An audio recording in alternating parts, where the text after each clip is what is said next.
What is going on, everybody? My name is Northy, and today I have got myself the round 19 Teamcoach preview. Last week, as we showed off, ridiculous week. Really good. First ever 2 prize card win. Cannot ask for more than that.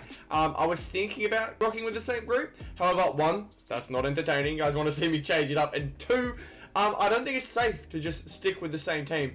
Because as good as they can be, there's always going to be changes. Different players are going to do well in different situations. So we'll see how it turns out this week. But I'm confident. I'm very confident after last week. I just gotta hope that my Star Powers wins it, and I think I know how. I'm gonna go to my Star Powers team because it isn't complete. Reason being, I can't show you who was in my team until next Wednesday, because the video will come out and you guys will know exactly who is in the team and how I got my win. But nonetheless, this is what it looks like for the moment. This week, the changes are, I've taken out Amon and put in Simkin. I thought, why not trust a North Melbourne player at this point?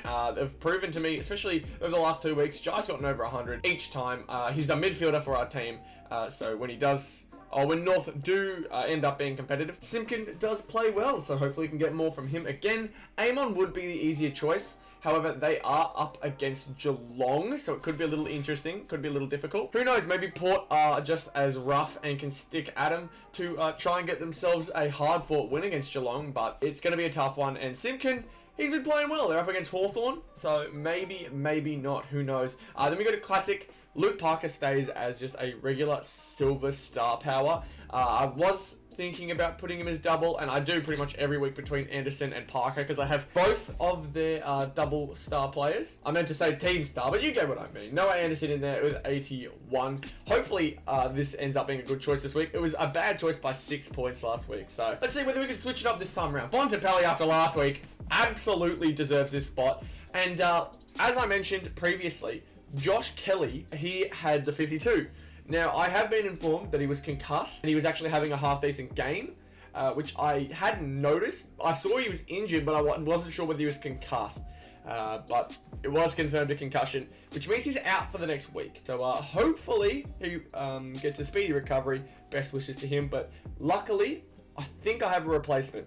And although it may not look like it here, I will put him in the team before the game starts tonight. So I'm very excited to see how this team rocks out, because it was the only one last week that did not get a top 30 spot. And I think with the card that I just got, we may get it. We may get it this week and hopefully get ourselves even higher, because this rank 5 is awesome, but I'd love to see it go. I'd love to see it get to 4, maybe even 3. Who knows if we get lucky enough, but we'll see what happens. I'm super keen. We can only hope for the best this week, and I think there's a chance the best happens. As long as Bonds has another good game, he's starting in the midfield against the Demons. So it'll be a very rough and tough game. The Demons are the Dogs' kryptonite, so it'll be interesting to see whether the Dogs can get over that hump.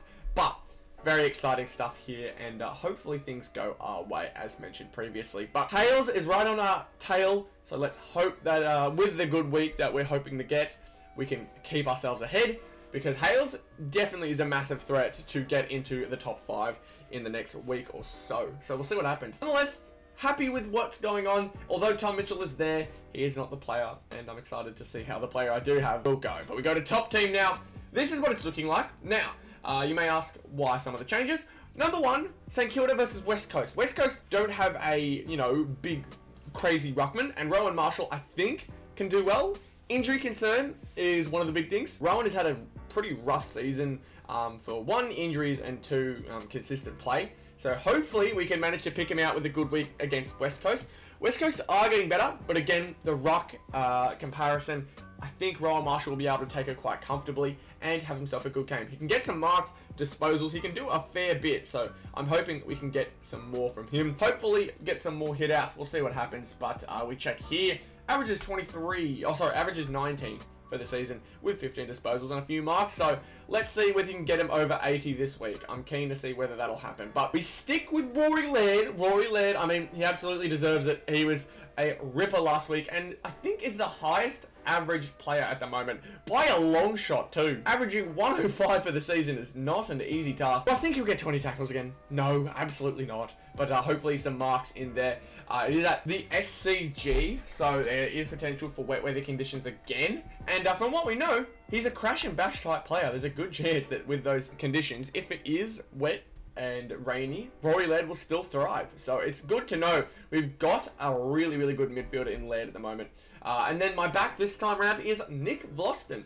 Although the poor performance as a team against North Melbourne, Vlastuin was a small bright spot in that entire game. So hopefully Vlastuin will be able to do something similar against Freo. I think it's going to be a very, very tough game. But nonetheless, I think if Vlastuin has the game he had last week and the team around him also improves, Vlastuin will just get better. And so hopefully we'll see a 100-point week from him. A high hundreds is what we're aiming for. Am I scared that taking out Sinclair will go wrong for me? Yes. Obviously, had an awesome week last week. However, I do want to make this risk because, one, I don't like having two of the same players. Although it worked for me last week, it does often worry me. But I think this is a genuinely good pick because Vlastuin will definitely be needed against Freo tonight. But again, Bontempelli remains in there. Was by far the best forward last week. And at the same time, Bontempelli is being put in the midfield to start the game. So let's hope that he can use that time to get positions quickly. We'll see what happens. But top 18 now.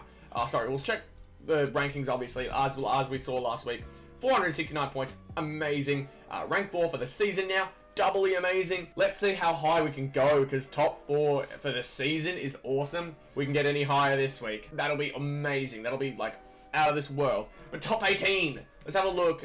This is always one of my tougher ones for everybody really because there's 18 positions you've got to fill out and you've got to fill them out well or it doesn't go well. But thankfully, I feel a lot more confident with picks in top 18. We have a look at our back line. We got Sicily, who may not necessarily be needed. North may have had a type of fluke week. However, I was thinking about putting in Scrimshaw as well. Scrimshaw has been super underrated as of late, and he would have been an interesting addition to the team. I think there's potential he still does well, but I think Sicily still has that main potential. Again, the 1%ers he had last week against West Coast, I think it was. Just ridiculous stats. And considering that Sicily did this well against West Coast, who knows? Maybe against North Melbourne, it is very, very similar. It literally carried him over the line last week, the 1%ers. It looked like a pretty average game for his standard. Audi comes with 108 points, so hopefully we'll be able to use that to our advantage. We keep a majority of the back we had last week, because as we remember, last week was really good. Again, my my major, kind of sleeper pick was Jack Scrimshaw, but I think I'm only going to go the one Hawk backman. We got Dawson high up in there, and we had, I think it was Chris, but this week we're switching it up with Blitzarves. Geelong are up against Port Adelaide, and Blitzarves has actually been put in the middle to start the game, but he does find himself in the back line. I think a Port versus Geelong game at Adelaide Oval, Blitzarves may be needed quite a lot. He is a massive impact player in the game wherever he's playing, so hopefully he'll be able to use that and turn it into stats, because that's what we're looking for in this game mode. But one of the major changes, obviously Ruckman has gone from Riley O'Brien to Rowan Marshall, but Cornelio gets his first appearance this season. Now, you may be asking, why is that the case? I had mentioned previously in Star Powers that Josh Kelly is out with a concussion, and there are a lot of outs for GWS at the moment, and Cogs has been one of those players who's been a little bit of a bright spot this season for him. Cornelio has really struggled over the last few seasons, lost the captaincy, I believe, or the solo captaincy by a few years ago, I think. And he's been trying to find his form again, and there are some games where he can find it and puts up 100-point performances. So I'm hoping we can see that. Cornelio will probably get a lot more of the ball and be seeked out a lot more, I feel like. Obviously, if everything goes wrong, they are up against Collingwood, so there's a chance that Collingwood do make it a little bit more difficult for them. But Cornelio, I have belief in this man that he will do well this week. And so let's see how that pick turns out for us. It could be a disastrous pick, but it could also be really, really good. Lachie Neale gets to stay. Obviously, the out was Brayshaw. And Neale has had a rough couple of games, but I'm confident that Neale will find his form again. I'm very, very confident. Then the rest are pretty self-explanatory. Laird, he's Rory Laird. This season been really good. Mills remains top-notch. Jack Steele, he remains fairly consistent around the 100-point mark. Although Saints' season hasn't been great, he's been pretty good, and we will keep using him as much as we can. But nonetheless, that is absolutely fine. We go to the forward line. I believe only the one change, and that is Shea Bolton going out for Jeremy Cameron. Jeremy Cameron has probably been a lot more consistent than I give him credit. I think the times that I have used him, he hasn't played as well as I would have liked, but nonetheless, 5 marks, 3 goals last week. Averages 6 marks and 3 goals. Usually, that means some good things are on the horizon. They are up against Port Adelaide, so it may be a little bit more difficult, but I have confidence in the man.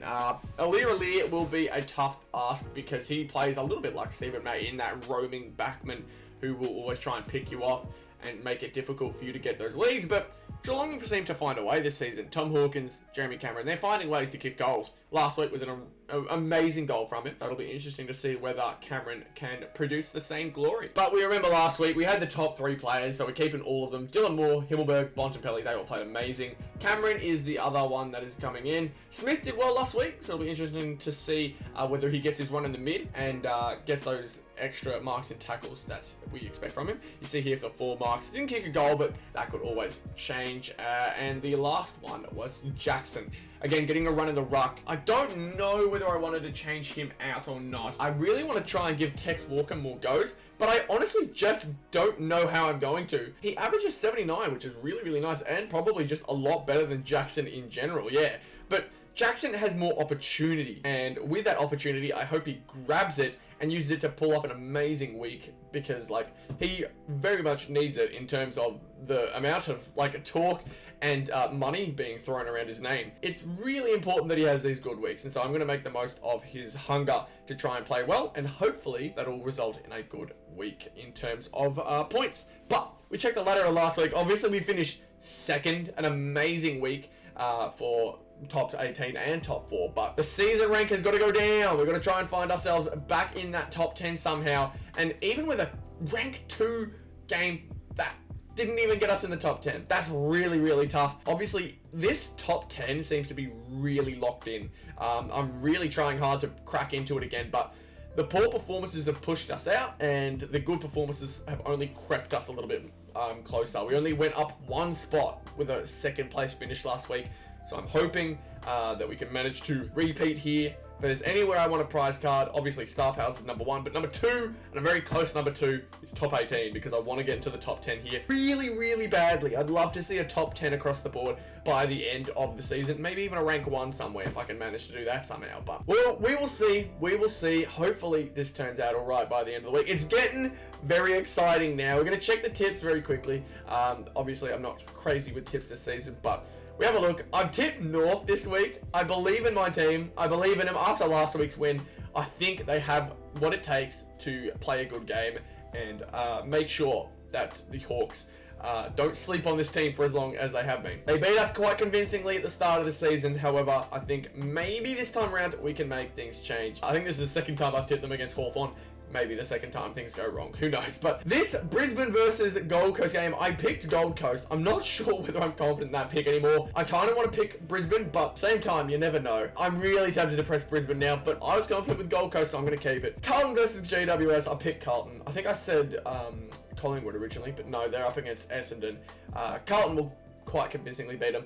Obviously, as I mentioned, Cogs will need to play really well because he's up against Cripps and Walsh in the middle. That's going to be very interesting, and Kennedy in there as well. We've got Essendon versus Collingwood. I've tipped Essendon. I think Essendon will pick them off, and I think that's kind of a popular underdog pick this week because Collingwood at the moment are getting a lot of wins against bottom sides that are very close. North Melbourne, they came back from a 29-point deficit at 3/4 time, which should have never happened to a team that's in the top 5, and beat Adelaide at Adelaide by 5 points, which is, again, like, great wins. They are hard-fought wins, but I feel like with the way Essendon have been performing as of late, they've got to actually push them, and they'll give them a consistent game. I've gone Sydney over Adelaide, pretty self-explanatory, I think. Who knows?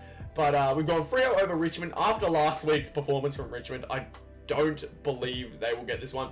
If it's at the MCG, I may be wrong. Because for some reason, as I mention all the time, Richmond at the MCG amazing. I've got Melbourne over the Dogs because the Dogs seem to just always crumble against Melbourne. Although Melbourne aren't as great as they have been so far this last season, I just don't see the Dogs beating them. I just don't. I've gone Geelong over Power, and with the way Geelong have been playing as of late, I can't not pick them at the moment. Even though it is at Adelaide and Power have been quite impressive every now and then, I still expect Geelong to take it. And I'm going to take Kilda over West Coast, but again, West Coast, they could pick them off. St Kilda have been really poor as of late. I think they could pick them off. It'll be interesting to see how that one goes, but those are my tips for the week. Hopefully you guys enjoyed the video. As of late, support has remained incredible. Hopefully you guys enjoy the weekend of Fall Guys content. I've got some Footy Stars packs. I don't think I've got my Teamcoach collection update until Tuesday. I'm going to try and get that finished off and ready to upload on the Tuesday, because I've got something very, very exciting coming out in August that I'm super keen to show off to you guys. So we'll see how that goes. But nonetheless, thank you all so much for watching. If you enjoyed, be sure to leave a like, subscribe to the channel if you are new, become a member if you really enjoy what you see here, and I'll see you all in the next one. Goodbye.